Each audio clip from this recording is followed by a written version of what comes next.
ನೆತ್ತರಹನಿ ಮಣ್ಣಿಗೆ ಬಿದ್ದು ಆಕಾಶ ಕೆಂಪಾಗಿ ನೋವಿಗೆ ಹೊಸ ಅರ್ಥ ಬಂದು. ಸಮಾಜದಲ್ಲಿ ಸಾಕಷ್ಟು ಪಿಡುಗುಗಳು ಇದ್ದಾವೆ. ಅದರಲ್ಲಿ ಬಡವ ಶ್ರೀಮಂತ, ಮೇಲು ಕೀಳು, ಇದೇ ರೀತಿಯಾದಂತಹ ಸಮಸ್ಯೆಗಳು ಸಾಕಷ್ಟು ಇದ್ದಾವೆ.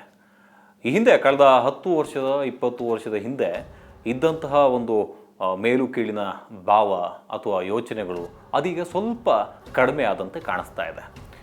ನಾನು ಯಾಕೆ ಈ ವಿಚಾರದ ಬಗ್ಗೆ ಮಾತಾಡ್ತಾ ಇದ್ದೀನಿ ಅಂತ ನಿಮ್ಗೆ ಅನಿಸ್ಬೋದು. ಯಾಕಂದರೆ ಕಾರ್ಲ್ ಮಾರ್ಕ್ಸ್ನ ಸಿದ್ಧಾಂತದಲ್ಲಿ ಏನು ಬಡವರನ್ನು ತುಳಿದು ಅಥವಾ ಕಾರ್ಮಿಕ ವರ್ಗದವರನ್ನ ತುಳಿದು ಬದುಕುವಂತಹ ವ್ಯಕ್ತಿಗಳ ವಿರುದ್ಧವಾಗಿ ಸೆಟೆದು ನಿಲ್ಲುವಂತಹ ಯುವಕರ ಪಡೆ ಬೇಕು ಅಂತ ಹೇಳಿ ಕಾರ್ಲ್ ಮಾರ್ಕ್ಸ್ ಹೇಳ್ತಾನೆ.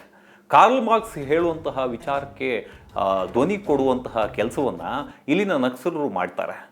ನಕ್ಸಲರ ವಿಚಾರಕ್ಕೆ ಬರೋದಾದರೆ ಕಳೆದ ವಿಕ್ರಮ್ ಗೌಡ್ರು ಏನು ನಕ್ಸಲ್ ನಾಯಕ ಏನಿದ್ದಾರೆ ಅವರ ಒಂದು ಎನ್ಕೌಂಟರ್ ಆಗುತ್ತೆ. ಎನ್ಕೌಂಟರ್ ಆದ ಬಳಿಕ ಸಾಕಷ್ಟು ನಕ್ಸಲರು ಈಗ ತಮ್ಮ ಯೋಚನೆಗಳನ್ನು ಈಗ ಬಿಟ್ಟು ನೇರವಾಗಿ ಈಗ ಸಮಾಜಮುಖಿ ಬದಲಾವಣೆಗಳನ್ನು ತರುವಂತಹ ನಿಟ್ಟಿನಲ್ಲಿ ಬರ್ತಾ ಇದ್ದಾರೆ. ಅಂದರೆ ಮುಂದೆ ಯಾವ ರೀತಿಯಾಗಿ ನಾವು ಬದುಕಬೇಕು, ಬಾಳಬೇಕು, ತಮ್ಮ ಫ್ಯಾಮಿಲಿ ಜೊತೆ ಸೇರಬೇಕು ಅನ್ನೋ ಕಾರಣಕ್ಕೋಸ್ಕರ ಇದೀಗ ನಕ್ಸಲರು ತಮ್ಮ ಸಮಾಜದ ಜೊತೆ ಸೇರುವಂತಹ ಕೆಲಸವನ್ನು ಮಾಡ್ತಾ ಇದ್ದಾರೆ. ಇದು ಒಳ್ಳೆಯ ವಿಚಾರವೇ.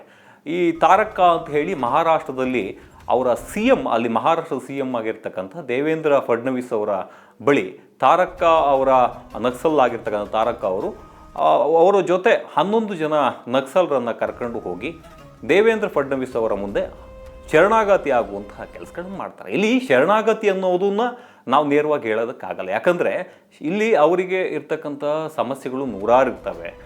ಹಳ್ಳಿಗಾಡಲ್ಲಿ ಬೆಳೆದಂಥವರಿಗೆ ಈ ಮೇಲು ಕೀಳು, ನಾನು ದುಡಿತಾ ಇದ್ದೀನಿ, ನೀನು ದುಡಿತಾ ಇಲ್ಲ, ನಿನ್ನನ್ನು ನಿಕೃಷ್ಟವಾಗಿ ನೋಡ್ತೀನಿ ಅನ್ನೋ ರೀತಿಯಲ್ಲಿ ನೋಡುವಂತಹ ಕೆಲ ವರ್ಗದವರು ಇದ್ದಾರೆ. ಅವ್ರ ವಿರುದ್ಧವಾಗಿ ಸೆಟೆದು ನಿಲ್ಲುವಂತಹ ಕೆಲಸವನ್ನು ತಾರಕ ಅವರು 1986ರಿಂದನೂ ಮಾಡ್ಕೊಂಡು ಬಂದಿದ್ದಾರೆ. ಅದೇ ವಿಚಾರಕ್ಕೆ ಸಂಬಂಧಪಟ್ಟ ಹಾಗೆ ಇತ್ತೀಚೆಗೆ ಸಮಾಜದಲ್ಲಿ ಎಲ್ರಿಗೂ ಕೂಡ ಉದ್ಯೋಗಾವಕಾಶ ಸಿಗ್ತಾ ಇದೆ. ಎಲ್ಲ ಸರ್ಕಾರದಲ್ಲೂ ಕೂಡ ಪ್ರೈವೇಟೈಸೇಷನ್ನು, ಇನ್ನಿರ್ತಕ್ಕಂಥ ಎಲ್ಲ ಕೆಲಸಗಳು ಕೂಡ ಸಿಗ್ತಾ ಇದ್ದಾವೆ. ಆ ಕಾರಣಕ್ಕೋಸ್ಕರ ಈಗ ಸ್ವಲ್ಪ ಮಟ್ಟಿಗೆ ನಕ್ಸಲರು ತಮ್ಮ ಹಾದಿಯನ್ನು ಈ ಒಂದು ಸಮಾಜದ ಒಳಿತಿಗಾಗಿ ಮಾಡುವಂತಹ ಕೆಲಸಕ್ಕೆ ಅಂದರೆ ತಮ್ಮದೇ ಆದ ರೀತಿಯಲ್ಲಿ ಮುಡಿಪಿಡುವಂತಹ ಕೆಲಸವನ್ನು ಮಾಡ್ತಾ ಇದ್ದಾರೆ. ಅದು ಒಳ್ಳೆಯ ವಿಚಾರವೇ. ಅಂದರೆ ಈ ಹಿಂದೆ ಇದ್ದಂತಹ ಕೆಲ ದುಷ್ಟ ಪದ್ಧತಿಗಳು ಅಥವಾ ಕೆಟ್ಟದಾಗಿ ನಡೆದುಕೊಳ್ಳುವಂತಹ ಪದ್ಧತಿಗಳೇನಿದ್ವು ಅದೆಲ್ಲವೂ ಕೂಡ ಕಡಿಮೆ ಆಗಿದ್ದಾವೆ. ಆ ಕಾರಣಕ್ಕೋಸ್ಕರ ಇದೀಗ ನಕ್ಸಲರು ವಿಕ್ರಮ್ ಗೌಡ್ರ ಒಂದು ಹತ್ಯೆಯ ನಂತರದಲ್ಲಿ ಈಗ ಕುಮಾರಿ ಆಗಿರ್ಬೋದು, ಲತಾ ಇರ್ಬೋದು, ತಮಿಳುನಾಡಿನ ಆಸುಪಾಸಿನಲ್ಲಿರ್ತಕ್ಕಂಥ ಅವರೆಲ್ಲರ ನಕ್ಸಲ್ ಚಟುವಟಿಕೆಯಲ್ಲಿ ಇದ್ದಂಥವ್ರು. ಅಂದರೆ ಸಮಾಜವನ್ನು ತಿದ್ದಬೇಕು ಅನ್ನೋ ಕಾರಣಕ್ಕೋಸ್ಕರ ನಕ್ಸಲ್ ಚಳುವಳಿಯನ್ನು ಮಾಡಿರ್ತಕ್ಕಂಥವ್ರು. ಅಂತಹ ಒಂದು ಸಿಚುವೇಷನ್ನಲ್ಲಿ ಈಗ ಸದ್ಯದ ಮಟ್ಟಿಗೆ ಯಾವುದೇ ರೀತಿಯ ಸಮಸ್ಯೆಗಳಿಲ್ಲ. ಅದಲ್ಲದೆ CM ಸಿದ್ದರಾಮಯ್ಯ ಅವರು ಕೂಡ ಅದಕ್ಕೆ ಬೆನ್ನು ತಟ್ಟುವಂತಹ ಕೆಲಸಗಳು ಮಾಡಿದ್ದಾರೆ. ಏನಂದರೆ ನೀವು ನೇರವಾಗಿ ಸಮಾಜದ ಏನು ಮುನ್ನೆಲೆಗೆ ಬರುವಂತಹ ಕೆಲಸಗಳನ್ನು ಮಾಡಿ ಎಲ್ಲ ರೀತಿಯಲ್ಲೂ ಕೂಡ ನಾವು ಸಪೋರ್ಟನ್ನು ಮಾಡ್ತೇವೆ, ಪರಿಹಾರವನ್ನು ಕೊಡ್ತೇವೆ. ಒಂದು ವೇಳೆ ಯಾವುದೇ ಕೇಸ್ ಇಲ್ಲ ಅಂತ ಹೇಳಿದ್ರೆ ಅವ್ರನ್ನ ತಮ್ಮ ಪರಿವಾರದ ಜೊತೆ ಬಿಡುವಂತಹ ಕೆಲಸವನ್ನು ಕೂಡ ಮಾಡ್ತೇವೆ, ರಕ್ಷಣೆಯನ್ನು ಕೂಡ ನೀಡ್ತೇವೆ ಅನ್ನೋ ಒಂದು ಅಭಯಹಸ್ತವನ್ನು ನೀಡಿದ್ದಾರೆ. ಈ ಒಂದು ಕಾರಣಕ್ಕೋಸ್ಕರ ಇಲ್ಲಿ ಎಲ್ಲ ರೀತಿಯ ಸಮಸ್ಯೆಗಳು ಕ್ಲೋಸ್ ಆಗಿದ್ದಾವೆ. ಸರ್ಕಾರವೂ ಕೂಡ ಅವರ ಬೆನ್ನು ತಟ್ಟುವಂತಹ ಕೆಲಸವನ್ನು ಮಾಡ್ತಾ ಇದೆ ಅಂತ ಹೇಳಿದ್ರೆ ಒಂದು ಜೀವಕ್ಕೂ ಕೂಡ ಬೆಲೆ ಇದೆ ಅನ್ನೋದು ಸರ್ಕಾರ ತಿಳ್ಕೊಂಡಿದೆ.